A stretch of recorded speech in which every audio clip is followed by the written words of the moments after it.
Hello, everyone. My name is Sarah Martinez, and I am your host for this podcast called Forensic Files. Today, we will be reflecting on an assignment we have completed from Learning Module 5, Inquiry in Math and Science course. First, I would like to talk about Assignment 9 titled Using Deductive Reasoning to Solve Crimes. I really enjoyed this activity because it truly felt like some of the detective work we see in TV shows, and the procedure was very interesting. The background information to this assignment was that usually detectives take detailed notes about things they interpret as being out of place at a crime scene. Then, witnesses and possible suspects are interviewed. Autopsy results and lab reports are studied. Overall, though, the important aspect is that a combination of these actions helps the investigators figure out what the clues mean. So we, the class, had to use deductive reasoning to solve a murder. The case that was given to us stated that on May 5th, Joe Alexander, the head tennis pro at Lexington Health and Racquet Club, was found dead in his office at the club. The assistant coach, Robbie Benton, and his wife, Jill, discovered Joe's body slumped over the racket stringing machine.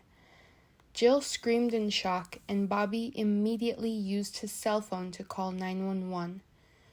The night janitor entered the office just minutes after hearing Jill scream.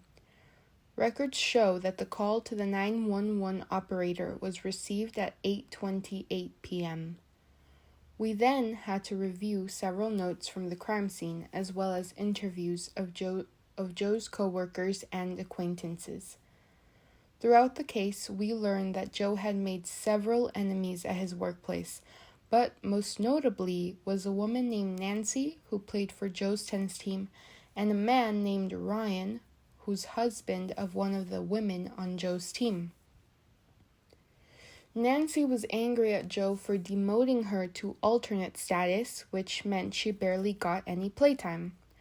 Nancy did match the hair color samples found at the scene, was taller than Joe, the victim, which is very important due to the angle Joe's body was found, and she also wore a distinct perfume that could be easily placed, as well as being found at the crime scene. But Nancy also had an alibi of going to watch a movie at the theater with a friend, which she did have a ticket for showing that the movie took place around the time of Joe's murder. Ryan accused Joe of making inappropriate remarks and advances towards his wife, and even threatened Joe publicly.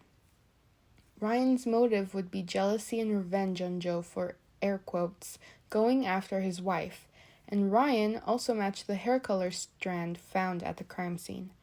He was also taller than Joe, and wore a strong distinct cologne, similar to a smell at the crime scene. Most importantly, though, he did not have an alibi to corroborate his story of being at home at the time of Joe's murder. After investigating these and many other clues, I ultimately concluded that the culprit was Ryan, as quite literally all signs pointed to him. I enjoyed participating in Assignment 9 and got a glimpse at the meticulous procedures detectives must conduct in order to catch a killer. Anyways, now we will be pivoting to discussing a real-life crime that went cold for 34 years before a genetic genealogist was able to match small samples of DNA to the true killer. The news article is from CBS, and it's titled, How a DNA Detective Helped Solve an Unsolvable Michigan Cold Case in 4 Days. This was published August 13 of 2023. In February 1987, Terry Wood came home from a night of bowling to discover his wife, Roxanne, dead on the kitchen floor in their home in Niles, Michigan. Detectives say Roxanne Wood had been sexually assaulted and her throat slashed. DNA was preserved from the crime scene, but given technological limitations of the time, there wasn't enough evidence to charge any suspects. The case went cold. Then, 34 years later, investigative genealogist Gabriela Vargas got to work on what had been deemed unsolvable by many because of the scant amount of DNA that was left behind. February 19th, 1987 started out as a typical Thursday evening for Roxanne and her husband, Terry. They met for dinner at a restaurant in downtown Niles after work and then went to a local bowling alley, arriving in separate cars. As midnight approached, Roxanne was ready to call it a night, but Terry wanted to stay. After Roxanne headed home, Terry stayed behind and bowled another game. He then headed home and arrived home about 45 minutes after his wife. Terry entered the house through the garage, and once inside, he came upon the horrific sight of Roxanne's body. Finding no signs of life, Terry grabbed the phone and called the local police station. Terry's aggressive demeanor on the phone quickly became a red flag, according to investigators. First responders eventually had no choice but to subdue Terry by placing him in the back of a patrol car. And when they drove him down to the police post for routine questioning, Terry quickly asked for an attorney, which investigators say set off more alarm bells. As investigators began piecing together clues in Roxanne's woods rape and murder, the emerging picture offered up just one suspect, her husband Terry. But Terry told police they'd been having problems with the lock on the back door, claiming it didn't work. Investigators, however, remained suspicious. The fillet knife, presumed to be the murder weapon, had been taken from a kitchen drawer. It was never found. Terry told police that he'd slipped in Roxanne's blood as he lifted her head to check on her, but there were no blood smears indicated he'd actually done that. Investigators thought they discovered a potential motive when they looked into Roxanne and Terry's past. Despite strongly suspecting Terry, prosecutors didn't believe there was enough evidence to charge him. After just a few months, the case went cold, leaving a cloud of suspicion hanging over Terry. DNA was left at the crime scene. A sample was preserved, but given the limitations on technology back in 1987, not much could be done with it. Still, Roxanne's family never gave up. DNA technology evolved, and the sample was eventually able to be uploaded to CODIS, which is the National Criminal DNA Database, in 1999, but no match was returned. As disappointing as that was, everyone was hopeful that the DNA would at least clear Terry when it was tested against his. The result? It was not Terry's DNA. After more than 3 decades of compiling thousands of reports, police were drowning in paperwork. Then one day in April 2021, Detective Christensen happened to be chatting with investigative genetic genealogist Gabriela Vargas. So Vargas got to work. Incredibly, she was able to generate a genetic profile from the killer's trace DNA. Vargas was able to use GD match and the genetic profile she developed to start build the family tree of Roxanne's killer. After 34 years and one last chance at solving the case with a speck of DNA too small to see with the human eye, Detective Chuck Christensen's daring bet paid off big. Patrick Gillum was the prime suspect, a man who was living just a few miles from where he allegedly murdered Roxanne Wood. In May 2021, a fugitive recovery team surveilled Gilham in South Bend for days on end and picked up a crucial clue that would aid them in collecting his DNA.